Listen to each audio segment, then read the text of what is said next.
The best things brands can do to stand out online is to be natural. We live in the world, in a real, beautiful, nature-filled world. What we don't need to see is another person with a fancy lighting setup, with a green screen behind them, with technology bits and pieces. Robots were cool in the 80s when we didn't know about that stuff. It had a novel, fun effect. Oh, what's going to happen? And now we're in this AI-saturated world where more than ever we are craving a return to real. This is a real environment. I'm actually like in a beautiful forest. How delightful. The entire energy is grounded and peaceful and beautiful, and it just makes the flow of consciousness, of ideas, of discussion so much easier when you're not just caged in to a box of an office of a small sound booth, making everything just like as a productivity machine. The purpose of AI is that we have that to take care of the grunt work for us so that we can spend more time in nature, going slow, being in process, finding the parts of our craft and our business that we love to do on repeat and not stop. You don't want to automate everything. You want to automate the things that support beautiful work to be made. And when I think of work, I think of it as creative expression. That every single thing we do expresses who we are, and that our brands and our businesses are an extension and expression of us. How are we able to connect ourselves to other people, to the world? That's got to be heartfelt. So smart marketing, I think of as smart art, heart, like all those free associations. Something real with a pulse, with a heartbeat that can make people feel connected. Now, how do you make people feel connected? You start by being present and listening to them. Not trying to hook them, not trying to engage with them and just say anything. Not like those people when you're walking down the street, they're like, can I have still a minute of your time? It's like, no, I just tell you're frantic. I don't want to do that. But when someone listens to you, pays attention, remembers something, references something you've said, that's when suddenly it's like, oh wow, they really, there's interest, they care.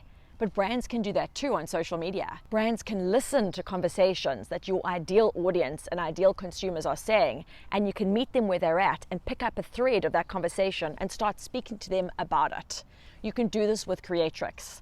It's social listening on steroids because it's taking all the data around these conversations, but it's auditing it very specifically to only show you the most relevant topics and conversations, and then taking those insights from those consumers and putting that into written strategy. We're talking your content plans, your captions, the audience sentiment, the campaigns you should be running, the strategies you should do, even the products or services you should be developing based on the conversations that your consumers are having. Are you listening? The big question is not, should I be on social media? It's, am I listening to what people are saying? Do they want me to join the conversation? Is there a place for me here?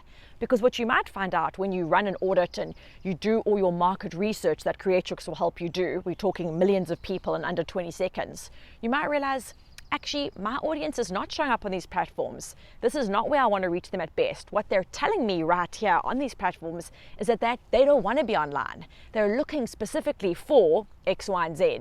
And then you can give them those things. Maybe it's an in-person event, an unusual kind of brand activation. They want a different way to relate to you. What I'm seeing across the board is that people do not want another Substack. They do not want another curated newsletter that someone has gone on to ChatGPT and churned out a bunch of stuff with cute little catchphrases and things when they could just type into ChatGPT what are they looking for. But they do want handheld quality items like zines. I'm all about zines, like return to the zine that has been handcrafted where you can't get that poetry anywhere else. It's not mass produced. It's artisanal, bespoke, unique, handcrafted. That's what people are craving. So if your audience wants that, do you really need a Substack? No, you definitely don't. You probably don't even need a newsletter. Do you even need to be spending all this money on your website? Or do you need to be doing small curated coffee mornings within your local neighborhood?